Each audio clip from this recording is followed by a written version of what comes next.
Hello, this is Brad here with my partners Patrick and Alex, and we're going to be talking some World Cup soccer. Patrick, what are your thoughts on the World Cup so far? Well, you have teams that have been eliminated: Egypt, Saudi Arabia, and Morocco. I think Egypt was a bust. I believe that they never had a shot, and I mean, Salah can only carry them so far. I didn't have them make it out of the group stage, and they didn't. So. I agree with you, Patrick. Salah is a good player. I'm not going to lie, but, he can't carry a team like Egypt every single day of the week. And plus, obviously, he's been battling with that injury from the UEFA Champions League game. So I definitely think that really affected Egypt.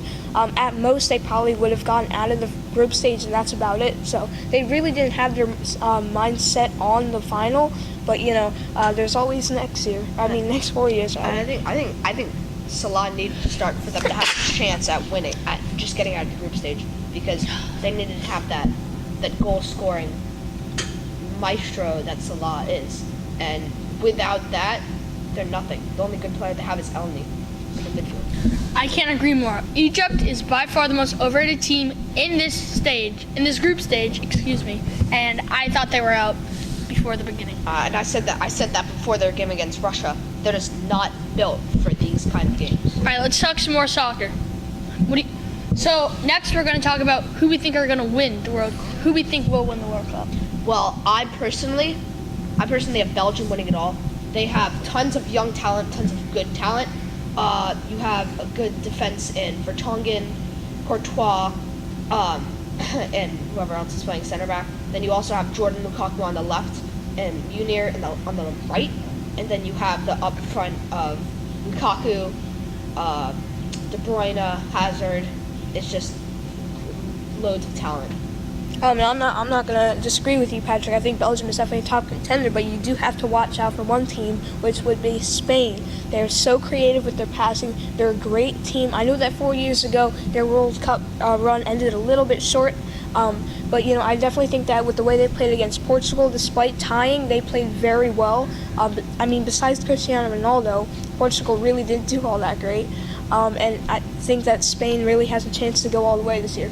Now, finally, we're going to talk about USA Soccer. What the U.S. needs to do to get their team in the World Cup. Me, personally, we spend more money than any other country. But yes, some countries, they don't have school, and they just play soccer all day. And, it gets them better. Yes, they don't have the best equipment, but equipment doesn't matter. Practice matters. Patrick, what are your thoughts? Well, that's not always the case, the U.S. isn't always. It's not talking about politics. It's all about how much you want to work. And the U.S. they were doing very well. If they had won that game against Trinidad and Tobago, they would have went. And Trinidad and Tobago, they had some pretty lucky goals. I think some pretty good goals as well. But it was all about them wanting to win that game, and I don't think they had it in them. Alex, what are your thoughts? The U.S. obviously is not the greatest soccer team, and here's the thing with international teams. If you have like a club like Barcelona or Real Madrid and they need a player, go out and buy one. But an international team, you cannot do that. You have to find someone in your country that has enough talent to make the team. So obviously, kind of what Patrick said, just the work ethic has to be harder. You have to work and train a lot harder. Just get more creative with your passes, and once the chemistry forms between them, I know that they can do what they did 4 years ago and get really far in this World Cup. And just really quickly, they also have to.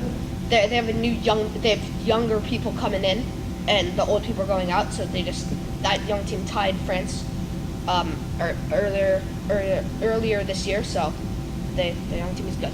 And that's it for our soccer talk.